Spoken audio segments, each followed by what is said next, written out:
विपिन यादव जी, नोएडा से। जी भाई। राधे राधे महाराज जी। महाराज जी, एक साधारण नाम जापक ईश्वर को मानने वाला जिंदगी में नाम जप करता रहा, परंतु मृत्यु के समय राम राम कह नहीं पाया, तो उसकी गति, और दूसरा अधर्मी व्यक्ति मृत्यु के वक्त राम राम कह गया, तो उसकी गति क्या होगी? ऐसा नहीं है, सिद्धांत नहीं कि कोई कल्पना नहीं है। अधर्मी व्यक्ति कह ही नहीं सकता। जैसे आप अजामिल का उदाहरण दें तो अजामिल पहले धर्मात्मा पुरुष था, भागवत उठा के देखो, संयमी, जितेंद्री, ब्रह्मचारी।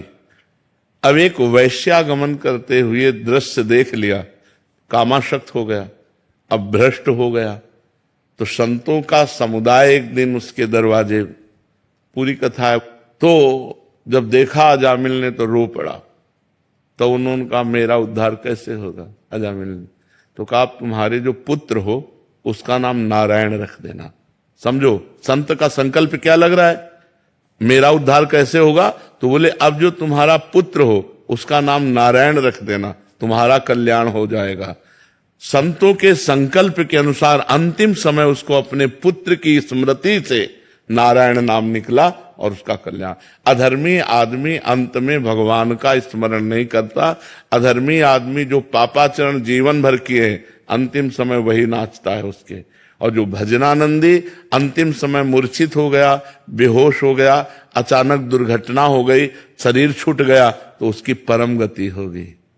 क्योंकि अंतिम समय आप उसी घड़ी को मानते हैं जिसमें प्राण छूटते हैं, लेकिन अंतिम निर्णय माना जाता है कि जैसे हम राधा राधा बोल रहे हैं, अब इसके बाद हम राधा नहीं बोल पाए और बेहोश हो गए और कल मरे, तो हमारा अंतिम समय ये है।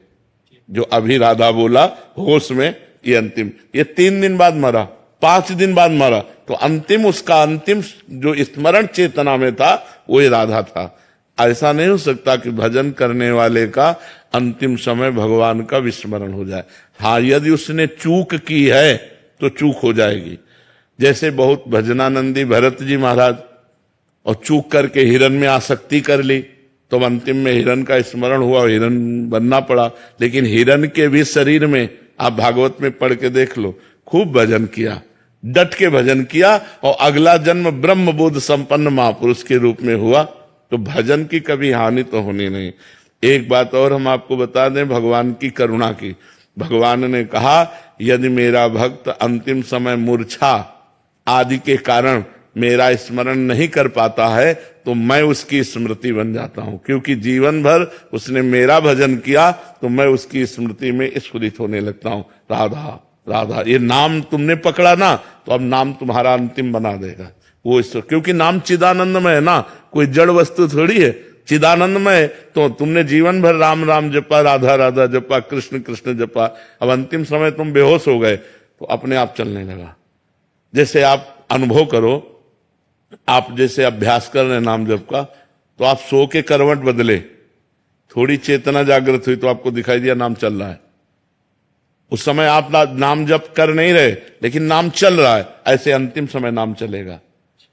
ये नाम की महिमा है। ऐसा नहीं हो सकता कि नाम जापक के अंतिम समय नाम विस्मरण होकर दुर्गति हो जाए और पापी आदमी जीवन भर पाप करता रहा, अंतिम समय भगवान का नाम कर लेकर परम पद पहुंच जाए। ऐसा सिद्धांत नहीं है। तो इसलिए बहुत होश में रहो, लड़ाई झगड़ा ज्यादा मत करो। अमिता जी, राधे राधे महाराज। राधे राधे महाराज जी। गुरुदेव भगवान, मैं भारत भूमि से बाहर विदेश में रहती हूँ। आपके सत्संग में बताए हुए आचरण का पालन कर नाम जप करने का आपकी कृपा से प्रयासरत हूँ, किंतु गुरुदेव भगवान कुछ समय से निरंतर ध्यान, भजन, पूजा, सेवा, नाम जप करने से मन में उदासी और निरस्ता अनुभव हो रही है। ऐसा कुछ घंटों या फिर 1-2 दिन तक चलता है, और गहरी उदासी दूर करने के लिए क्या करूं महाराज? नहीं, ये फल है भजन का। उदासीनता बढ़ना, कुछ अच्छा ना लगना, तभी मन फिर रोने लगता है भगवान के प्रति। यहीं से विरह प्रकट होता है। अगर सही ढंग से ऐसे भजन करती चली जाओ तो पूरे संसार में मन को पूछो कुछ खुशी के लिए क्या खाना चाहते हो, क्या देखना चाहते हो, क्या भोगना चाहते हो, उत्तर आएगा कुछ नहीं। तब एक भगवान से पुकार होती है आर्त भर करके, प्रभु अब आप मिलो, अब हमारे मन को आनंद देने वाले आप ही हो। वो फिर रोने लगता है, फिर एकांत में बैठकर भगवान को पुकारता है। यही धीरे धीरे धीरे विरह बनकर भगवान के मिलन का योग करता है। तो इसे हटाने की कोशिश मत करो, उस समय और नाम जप करो, भगवान का। ये बड़े भाग्य से जब हृदय पवित्र होता है नाम जप करते हुए, तो फिर कुछ अच्छा नहीं लगने लगता, कुछ नहीं सुहाता। बस यही लगता है कि भजन करता रहूं, कोई भगवान की बात सुना दे, कोई भगवान से मिला दे, ऐसी बातें आने लगती हैं। बस चुपचाप रहो, अच्छा है, कोई गलत नहीं है, नाम जप और बढ़ाओ। श्रद्धा कनौजिया जी। श्री हरिवंश महाराज जी मेरा प्रश्न है कि महाराज जी एक पूछना चाह रहे हैं कि इनके पति घर से ही व्यापार करते हैं, फिर दिन में प्रसाद पाके जाते हैं और रात को 12-1 बजे घर वापिस जब आते हैं तब प्रसाद पाते हैं कि रास्ते में कहीं भोजन ना शुद्ध भोजन ना करना पड़े। पर महाराज जी आपके सत्संग में सुना कि रात का भोजन मतलब 11 बजे के बाद जो भोजन है वो निशाचरी आहार कहा जाता है। 11 बजे तक तो ठीक है, 11 बजे के बाद फिर सुबह 3 बजे तक के बीच में आहार के लिए निषेध है। ये शयन का समय है, 12, 1, 2, 3 इस सब जो नियमावली में चलने वाले 2 बजे जगह अपना भजन किए, 3 बजे स्नान किए, ऐसा। पर उनकी धारणा भी बहुत अच्छी है कि मैं अशुद्ध भोजन न पाकर अपने घर में तो भगवान को भोग लगाकर पवा दिया करो।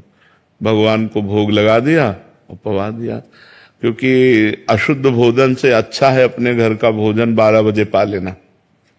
अशुद्ध भोजन पाने से कई दिनों तक हमारी बुद्धि में भजन विमुख बातें आएंगी, और अगर हम भगवान को अर्पित करके 12 बजे भोजन पा लेते हैं तो वो हमारी बुद्धि को पवित्र रखेगा, भगवान से विमुख नहीं करेगा।